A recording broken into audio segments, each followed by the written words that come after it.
All right, welcome back in, and everyone. We have it's a very busy day here with Matt Sports Talk, and of course, I mentioned in the last video we talked about teams that would make the national or not make the national tournament, but we talked about how teams could make the national tournament via an at-large bid, how all that breaks down.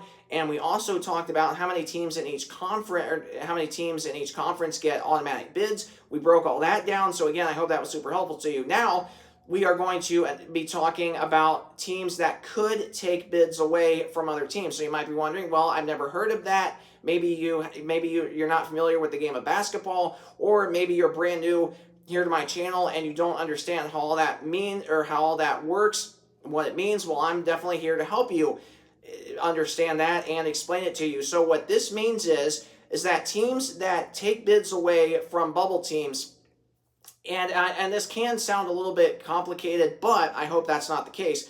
But to explain this more specifically, these are teams that are lower down seeds in their respective league tournaments, and teams that would not have made the national tournament without running their respective conference tournaments. And again, so that is what teams that take away bids, that's how all that works. Now, at least the basics, I should say, how all that works. So you might be wondering, okay, you might be saying, okay, well, I'm following my favorite team from whatever conference you're following. Maybe you're a coach, maybe you're a player on a team, maybe you're a parent or a family member of a team that you follow closely, that's your favorite. And you might be wondering, okay, well, you might be saying, well, my team, whatever team that is, whether you're a player, a coach, a fan, whatever that looks like for you, maybe you're following along with your team, your team's on the bubble to make the national tournament, and you might be saying, okay, well, if we lose in our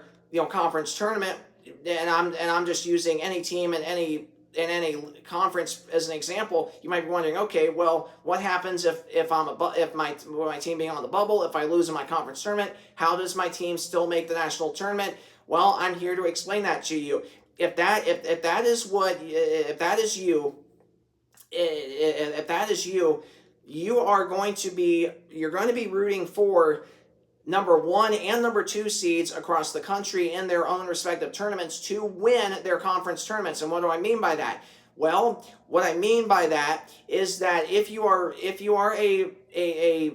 someone that's rooting for your favorite team to make the national tournament that is on the bubble, you need teams that are the highest seeds in their respective tournaments, meaning number 1 and number 2 seeds, to also win their conference tournament. That is going to help your team make the national tournament by being on the bubble. What you do not want to see, if you are that person that wants to see your team make the national tournament, what you don't want to see is you don't want to see multiple lower down seeds in their respective conference tournaments either run the whole thing and win it, or make it to their league title game against a 1 or 2 seed, because in that scenario, they would take away bids from your team, whatever team that is, that's on the bubble. And again, I don't mean this in a bad way.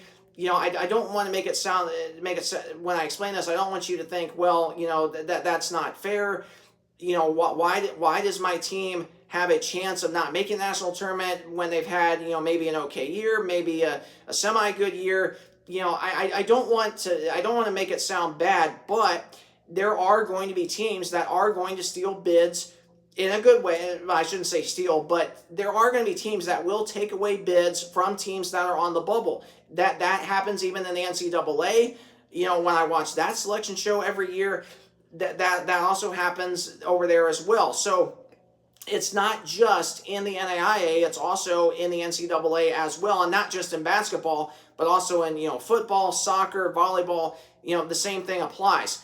So to help you understand it in more specific detail, what I'm going to do is I'm going to talk with you about teams yesterday that won their respective games that could be a team that you want to keep an eye on in order to help your bubble team still be in the running to make the national tournament via an at-large bid if your team does not win your conference tournament.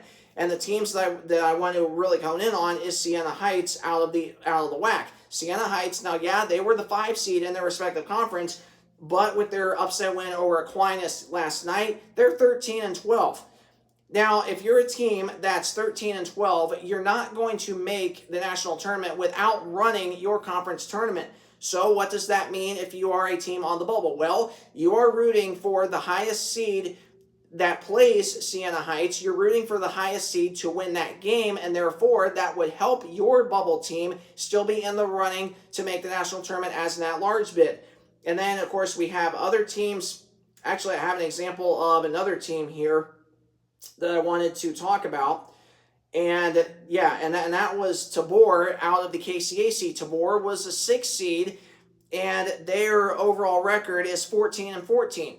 So what does that mean if Tabor makes it to their league title game against, let's just say, Mid-America Nazarene? You don't want to see that if you are a fan, a player, a coach of a bubble team that is on the bubble to make the national tournament, because you don't want to see Tabor make it to the title game against Mid-America Nazarene, and you most definitely don't want to see Tabor win the KCAC, because if any of those two things happen, then one bid for sure will be taken away. Now, does that mean that that one bid that gets taken away will be from your specific favorite team that you're rooting for to make the national tournament? No, that does not mean any of that. But that there is a chance that your team might be the first ones to be knocked out should Tabor win the KCAC tournament or make it to the league title game against Mid-America Nazarene.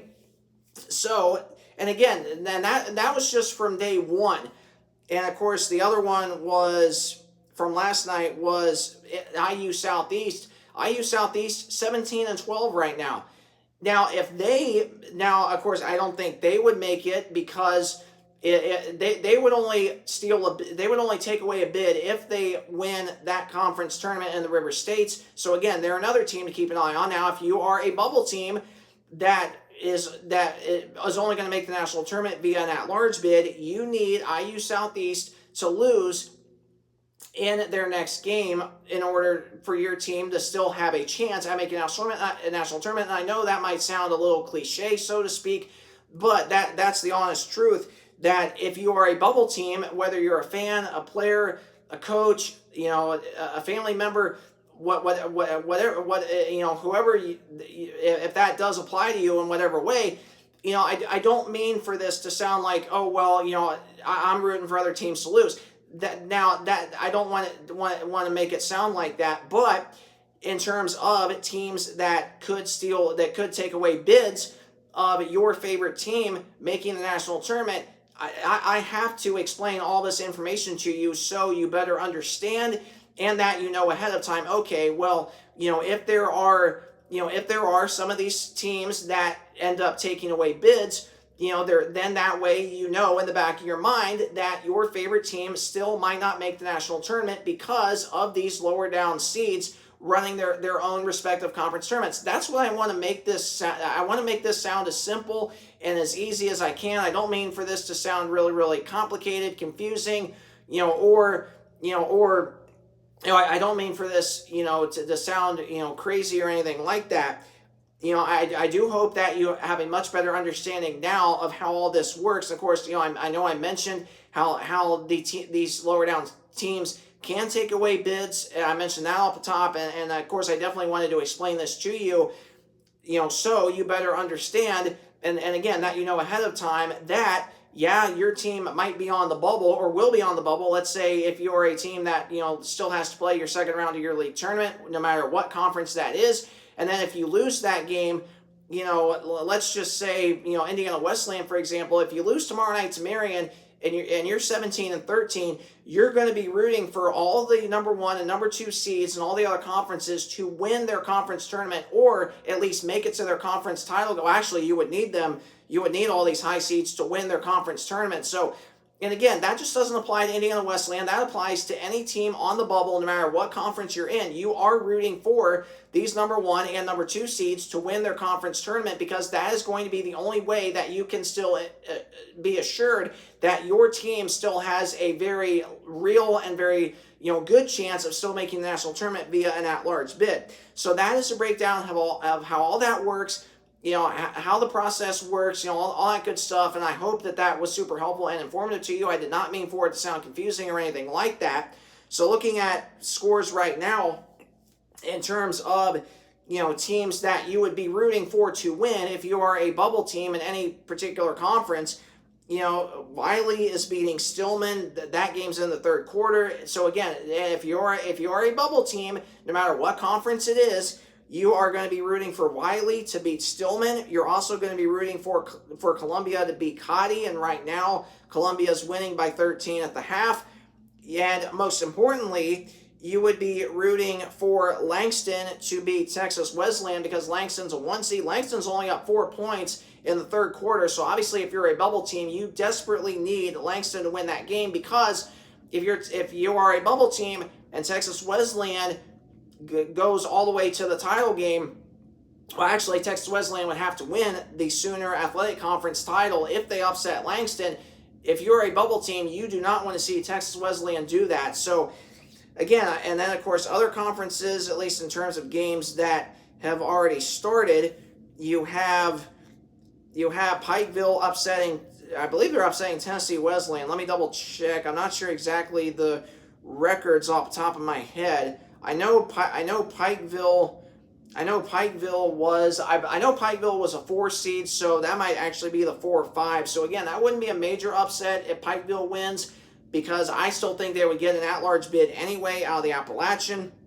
So again, that is a breakdown of all of that, and of course the other games don't start until later today, and we have other games that are going to be played later today. And of course the other updates, Wiley's now up 11. So again, that's basically, if you are watching this and you may be keeping an eye on some of these other teams like I am in terms of lower down seeds in respective conferences. Again, you are going to be rooting for all these top seeds to make it to the conference tournament and more than likely win. So again, I hope this was super, super helpful to you, and I did not mean for it to sound confusing or anything like that. But I wanted to take a few minutes, as we are in the heart of the conference tournaments across the country. I wanted to take some time and go over all of that with you and explain it, make sure that you understand it, and as well as making sure that you keep in mind that there is a chance that your favorite team might not make the national tournament if these lower down seeds make super deep runs in their conference tournaments. And again, there is that possibility, and of course nothing's guaranteed in terms of basketball. So again, that's a breakdown of how all that works, and et cetera, et cetera. So I hope you found it super helpful and informative. And if you did, please either like, comment, or subscribe. Any one of those options helps me out greatly. I truly appreciate you watching my content. And again, this is the place to be over the next month, as we are going to be getting into the heart of the national tournament. Thanks again for tuning into this video, and I will see you this weekend recapping all the Crossroads League semifinal games coming up on Saturday and Sunday respectively. Super, super excited about that, and I will see you then. Thanks so much for tuning in. God bless.